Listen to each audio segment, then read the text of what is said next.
Hello everybody, it's Josie here.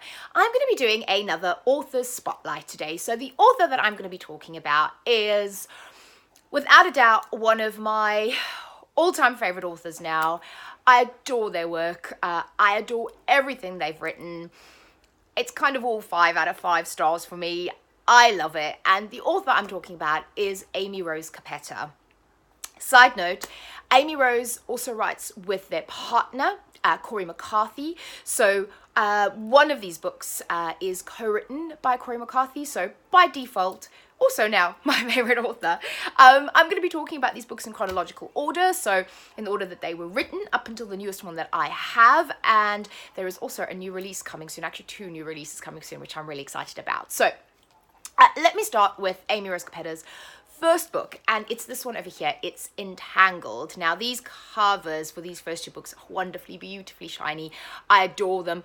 I will say, I don't know if it's Amy Rose themselves or who it is, but whoever makes cover choices for these books, in my opinion, does a superb job, because I love every single one of these covers. Okay, wait, I'm gonna lie. One of them I'm not 100% keen on, but all the others I love, and I think they've done a fabulous job. So this one, as you can see, is very kind of spacey, and that makes sense because Amy Rose's first 2 books are duology. So it's Entangled, and then the second book, the follow-up to that, is Unmade. And look at that gorgeous, shiny, spacey cover. I love it.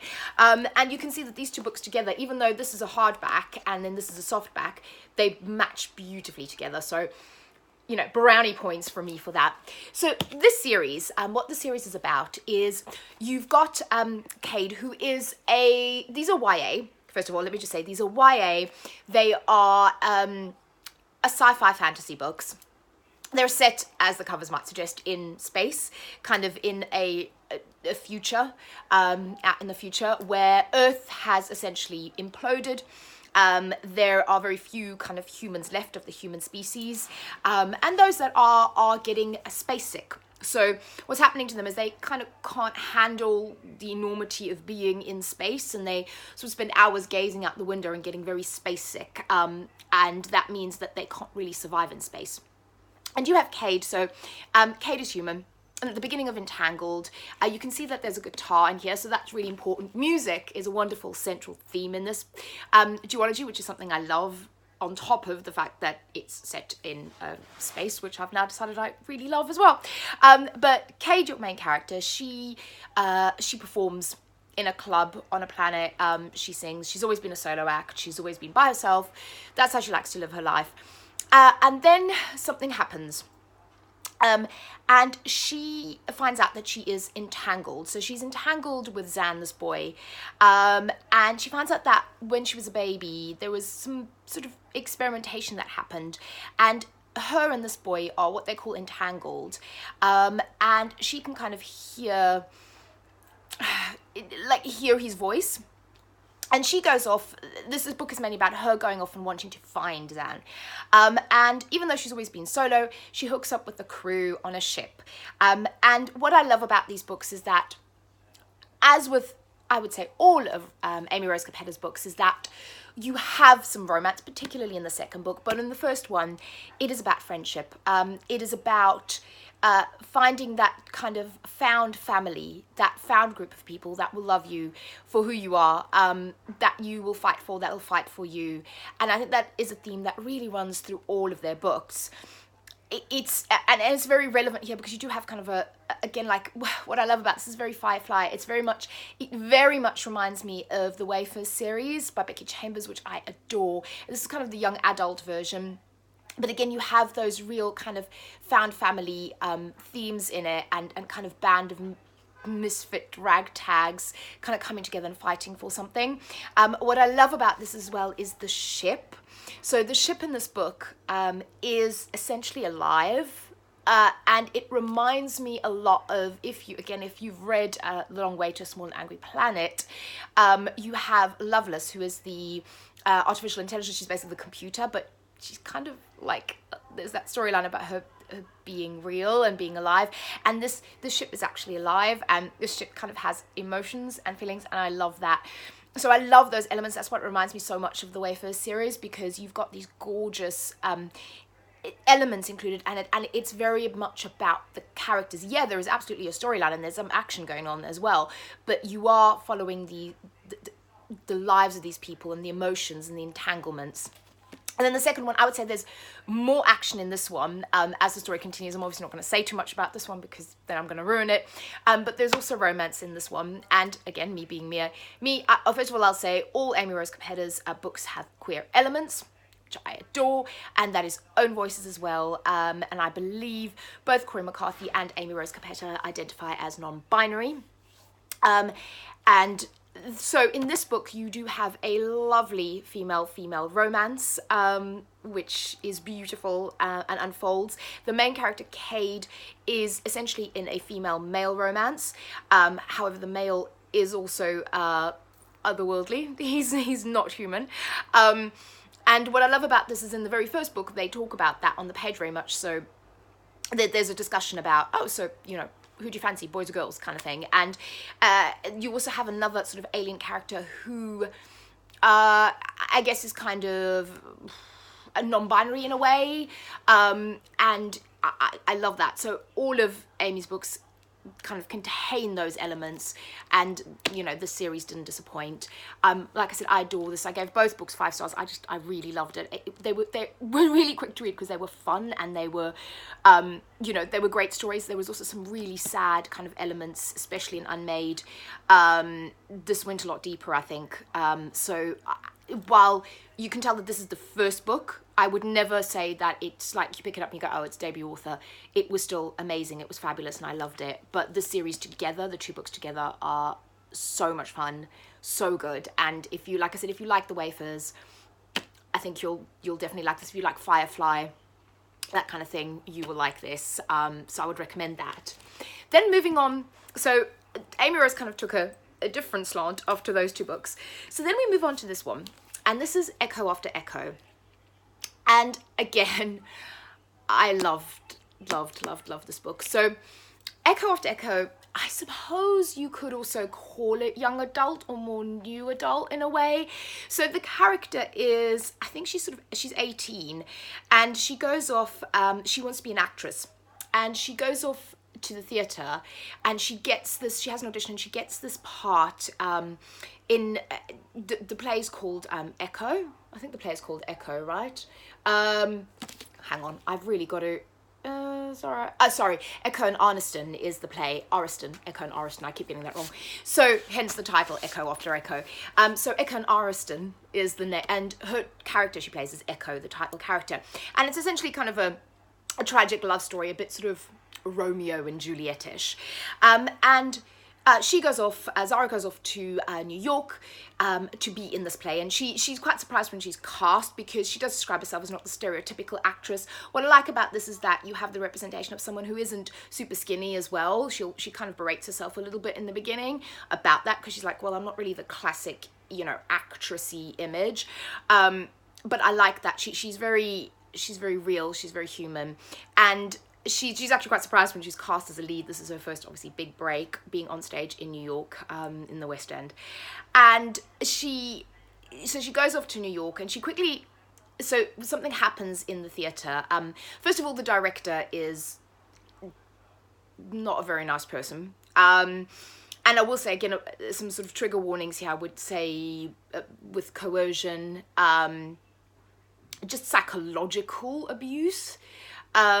But what happens is that the lighting director dies, so he's found dead at the theatre. Now, it's initially ruled as an accident, we're not entirely sure. So there is an element in this book of like a mystery that runs through it, which I really liked. There is no otherworldly elements in this, so, Unmade and Entangled are set in space. This is very much set in the real world. There's no magical realism, there's no otherworldly, this is very much contemporary. And Zara then also meets the lighting director's assistant who she really likes. And then you have a beautiful, beautiful female romance in this book. And Zara does say in the beginning when she's kind of auditioning and they're talking about this part of Echo, and like I said, it's kind of a Romeo and Juliet-esque story, that she's never, like, I think the director said to her, you know, who's your greatest love, or what is your greatest love? And she can't really answer that because she's never really been in love. She does fall in love, and so you've got these two gorgeous storylines that go through this. It's a beautiful romance, female romance, and it's also kind of a mystery element running through it. And there's also, I loved the setting of the theatre. It reminded me a little bit of We Were Villains by M.L. Rio, where they're rehearsing the Shakespeare play. So you get bits in here where they're rehearsing the play, and you get to see sort of what's going on in the theatre, and I thought that was a beautiful setting. So again, another absolute winner of a book. If you want a contemporary set in the theatre, not too teenagey, that's why I can't really, it's classed, I believe, as what a young adult, but you know, this you can enjoy this as an adult or as a young adult. I think both will enjoy it. Beautiful love story, beautiful tender love story, and you've got a thriller mystery element. Love this book, and I love the fact that Amy Rose kind of did a 180 in terms of the subject matter they were writing about, because it's so different from you know, kind of a space sci-fi drama. Love that. Then we're going back to, this time, fantasy. So the next book here is The Brilliant Death by Rose Capetta. So this book was actually the very first book that I read, and the person that turned me on to this book was Cece from Problems of the Book Nerd. So Cece was talking about this book. She was promoting it. I think it was part of, a readathon, like a fantasy readathon that she was doing, or was it a query? I can't remember, but she was talking about this book and she was promoting The Brilliant Death, and I picked it up based on her recommendation. And sorry, it wasn't Maya, and I wasn't disappointed. I loved it. So this book is a fantasy. So you've got Theodora, who is it's kind of like a fantasy version of a Italian kingdom, like an Italian city, sort of almost like a Venice-y type of city. It has a very kind of Italian-esque feel to it, this kind of fantasy land. But you've got sort of a ruling clan who struck me a little bit like the mafia. And you've got Theodora, and her father is one of the rulers of this land, and he's very ill, and there's kind of a get-together of all the rulers, and her brother is supposed to go, but he really is not up to the task. So Theodora goes in his place, but she shouldn't go because she's a girl. And what you also find out about her is that she is a strega. She has got some magical powers, and again, no one should know about this because it would put her in jeopardy. So she sets off as disguised as a boy, as her brother, essentially, to go to this kind of clan meeting. And she meets another strega, another witch, who is incredibly gender fluid. And what I loved about this book is the whole way through this book you have this gorgeous discussion on gender fluidity and kind of what does it mean to be male, what does it mean to be female. These characters switch between male and female throughout the book. It's gorgeous. It adds such a complex, interesting element to what is otherwise a quite a lovely standard fantasy story in a way.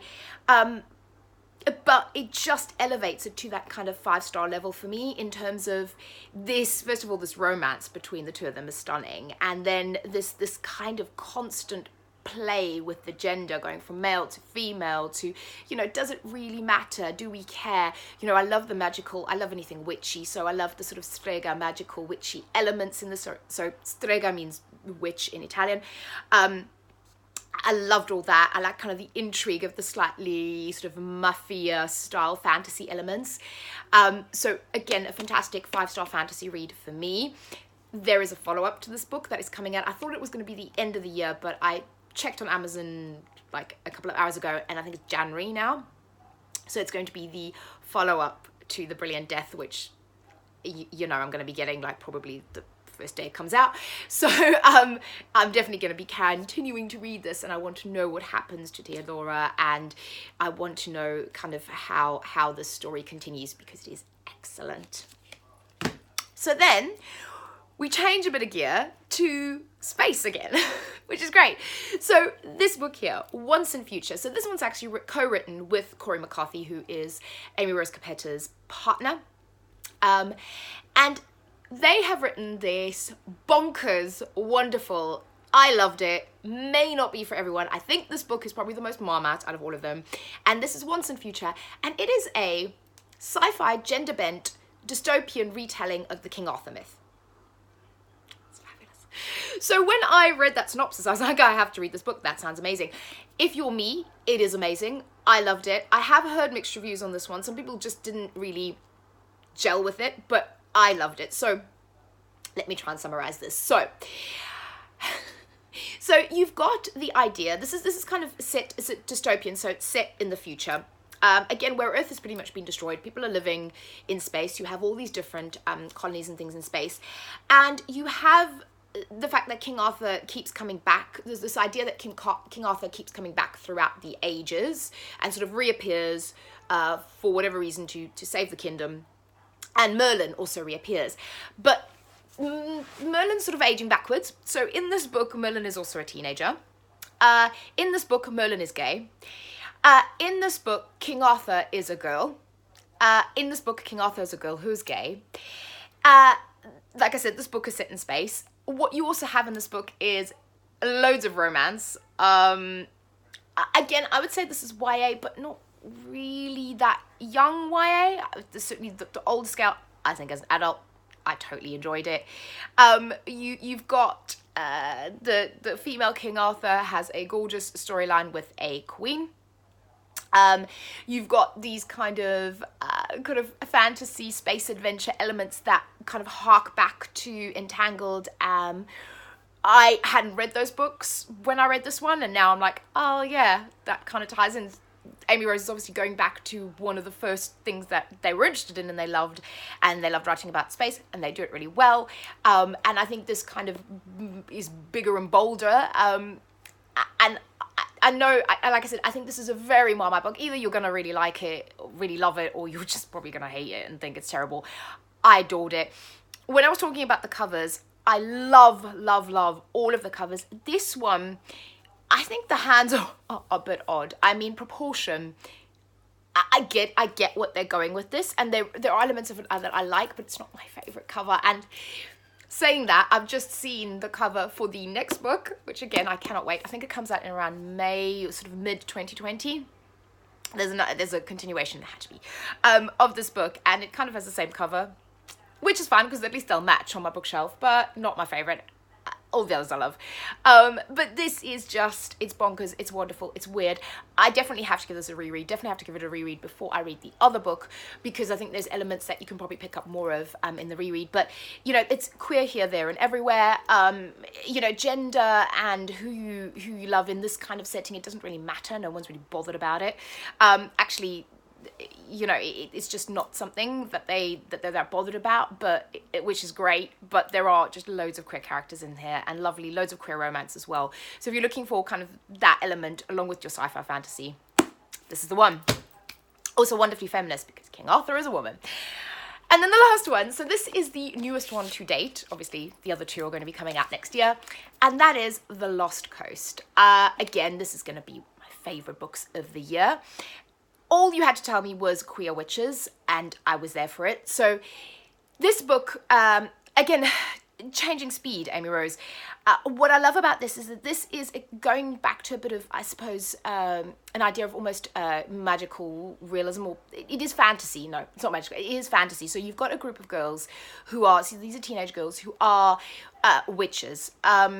And they practice witchcraft. And what I love about this is that in the town in California that it's set in, that's very much accepted. That's fun, that's great. That's people, well, there are some murmurings and things, but the fact that they can be openly practicing witchcraft. And they're also, again, they're queer, but they're queer in such a beautiful ways that you have, some of them have sexual relationships. They're very kind of sexually fluid, but it's, at its core, it's also about friendship, and I should have said that about Once and Future as well. friendship is one of the core tenets, and that found family of people that love you for who you are. That carries through all of the books. And this is, again, you've got a sort of a mystery element. Something happens. I don't want to go too much into it because I'll spoil the story, but something happens. So you've got a mystery element that runs through it. And then you also have this cast of beautiful female characters who are best friends, who are in love, who love each other, who fight for each other, who stand up for each other. And this book is written in such a beautiful way. It's written in a completely different way. Not complete. Well, yeah.